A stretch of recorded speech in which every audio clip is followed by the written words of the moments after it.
Homework 4, problem number 3. Write a Raptor algorithm that outputs the appropriate action that a pilot should take depending upon the local weather conditions. Have the algorithm first ask the user for the current visibility in nautical miles, followed by the ceiling in feet. Then have the algorithm output an appropriate action based upon the requirements stated in the box below. For all conflicting requirements, report conflict. For all missing requirements, report unspecified. To design this algorithm, we first notice that we have two inputs, the current visibility and the current ceiling. And that based on these inputs, we'll have one of three outputs, either visual, ILS, or divert. Or, if there's conflicting requirements, we'll output conflict or unspecified. We'll build our decision table starting with visibility.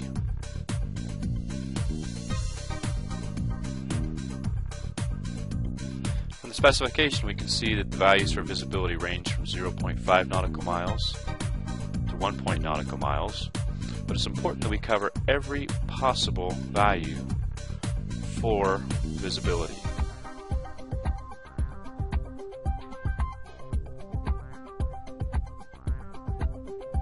So we can have values that are less than 0.5. We can have values that are equal to 0.5.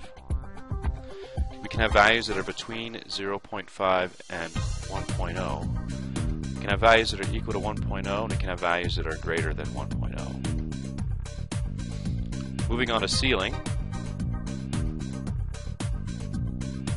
Again, here it's important that we have every possible value for ceiling. But ceiling can range values of 500 and 700 feet and everything in between and beyond.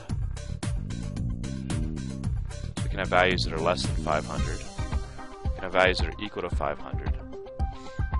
We can have values between 500 and 1,000, or between 500 and 700. We can have 700, and we can have greater than 700. We'll do the same thing with ceiling.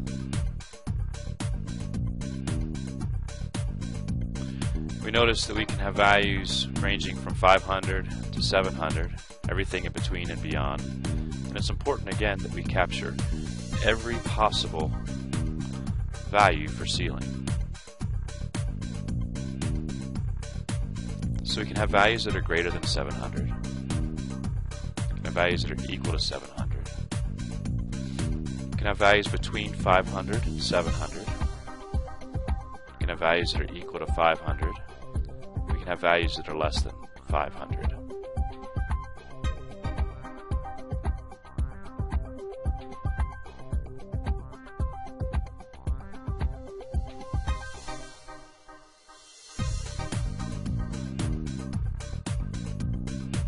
Now we're ready to complete our decision table.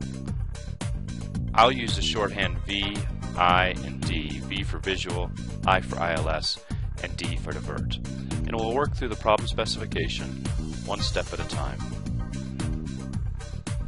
The first requirement, if the ceiling is at or above 700 feet, we want to output visual.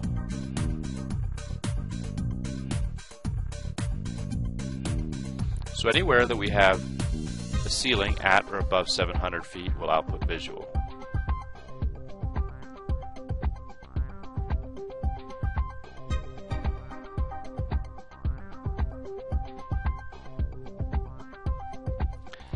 The next requirement, if the visibility is at or above 1 nautical mile and the ceiling is at or below 500 feet, we want to output ILS.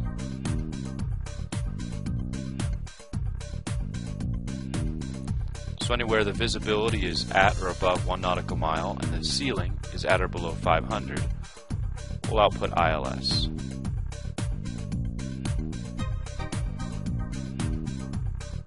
And our final requirement, if visibility is below 0.5 nautical miles, output divert. So whenever our visibility is below 0.5 nautical miles, we'll output divert.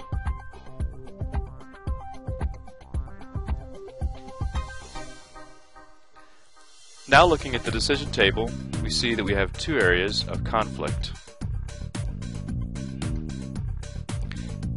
And we have 8 areas of unspecified.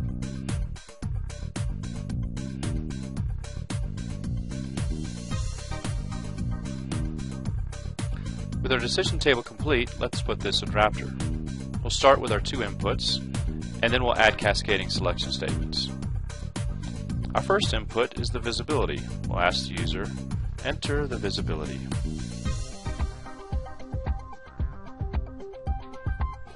And we'll call that variable visibility.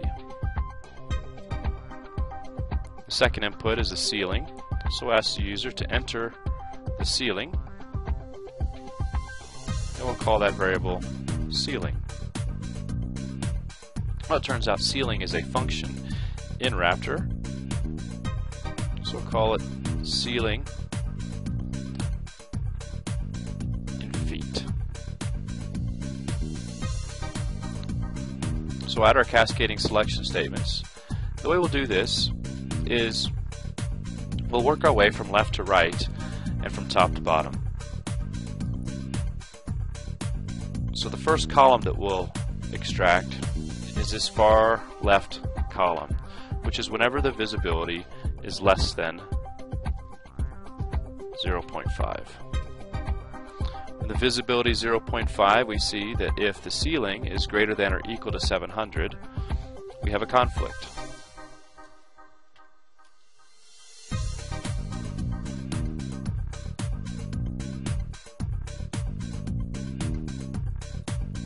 So we can output conflict. And if the ceiling is not greater than or equal to 700, or if it's less than 700, we'll output divert. So that's everything for the first column. Now, taking a look at the second column, that's whenever the visibility is equal to 0.5.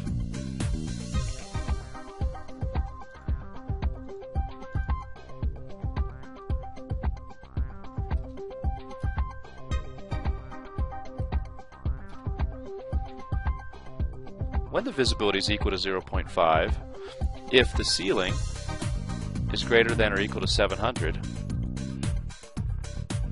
then the result is visual.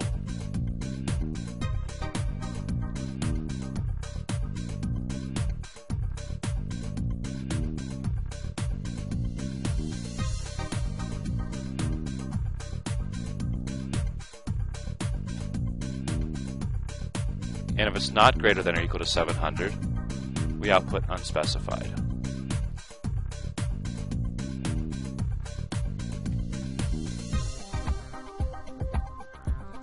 Working on our third column, whenever the visibility is between 0.5 and 1, we see that we also have visual for greater than or equal to 700, or for less than 700 we have unspecified.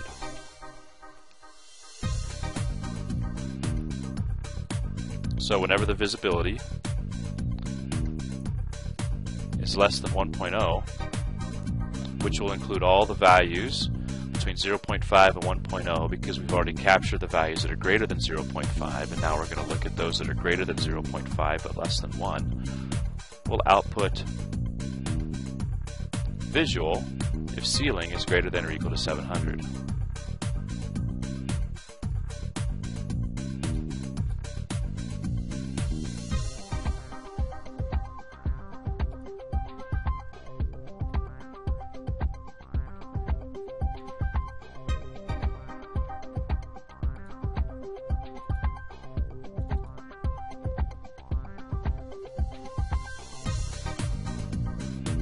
And if the ceiling is less than 700, we'll output unspecified.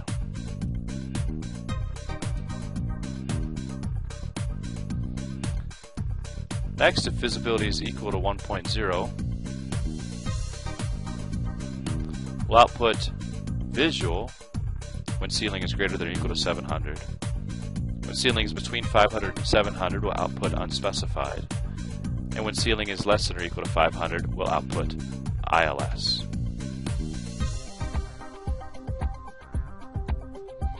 So when the visibility is equal to 1.0,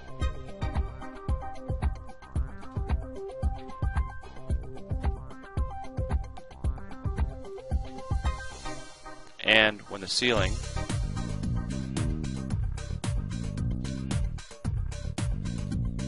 is greater than or equal to 700, we'll output visual.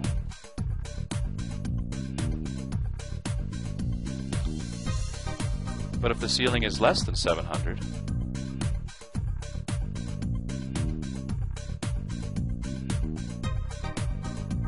and greater than 500,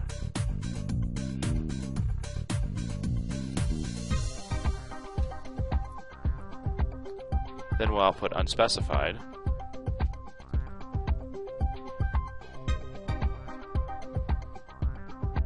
And if the ceiling is greater than or equal to 500, we'll output ILS.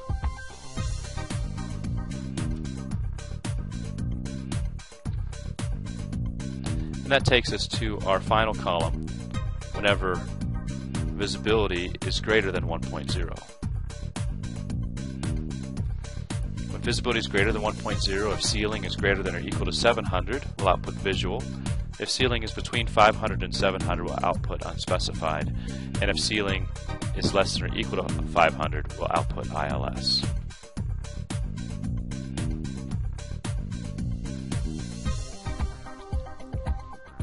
So when visibility is equal to 1.0, or when it's not equal to 1.0, when it's less than 1.0, we'll take a look at the ceiling.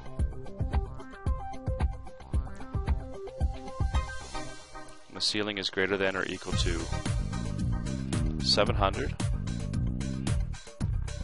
we'll output visual. When the ceiling is not greater than or equal to 700 but less than 700 and greater than 500,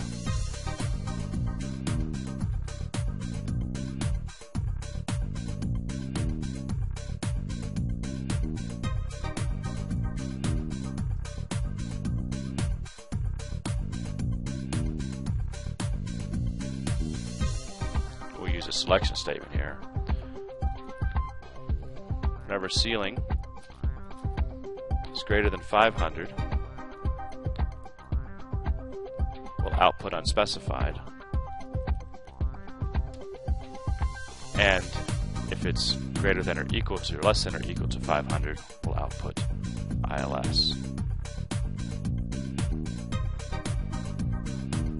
Zooming out on our Raptor algorithm, we see that first we split the problem by columns, so that when the visibility is less than 0.5, that's our first column value. And then within the column, we have to split by rows. So we have, whenever the ceiling is greater than or equal to 700, we have a conflict. And whenever we have a ceiling less than 700, we have a divert. Moving over, when the visibility is not less than 0.5, but greater than or equal to 0.5, and then we specify only those values with visibility is equal to 0.5, we have essentially our second column. And then we can split in rows, just like we did before, visual for those values of ceiling greater than or equal to 700, and unspecified for those values where ceiling is less than 700. Continuing to move over, when we look at visibility is less than 1.0, we already have captured all the values where visibility is greater than 0.5. So this is this third column, where visibility is between 0.5 and 1.0. Splitting on rows again, we can output visual or unspecified. In the fourth column, whenever the visibility is equal to 1.0, we actually have three possible outputs here: visibility, unspecified, and ILS. So we have the ceiling greater than or equal to 700, we output visual. If the ceiling is less than 700 but greater than 500, we'll output unspecified. Or if the ceiling is less than or equal to 500, we'll output ILS. Well, if the visibility is not equal to 1.0, now we have all the values of visibility less than 1.0, so that's our last column. And again, splitting by rows, we'll output visual, unspecified, or ILS. So let's try this with a potential scenario. We'll enter a visibility that is less than 500 and greater than 1.0, and we should get ILS.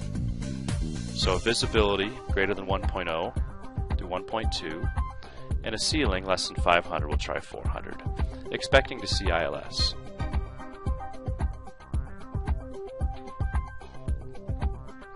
It looks like I changed the name of my variable from ceiling feet to ceiling nautical miles, so I'll fix that. See, I use ceiling feet here, and then I started using ceiling nautical miles. So let me clean that up.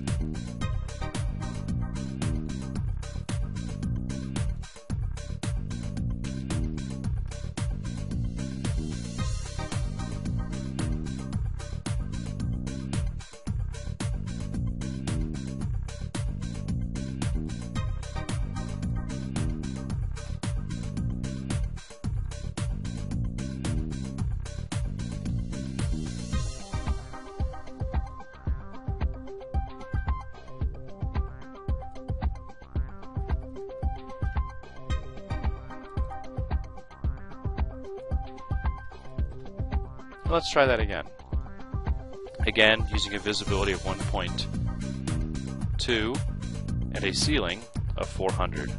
We would expect an output ILS. So that works, and we could go through and test every cell within our decision table, or to save time, I'll test against the server.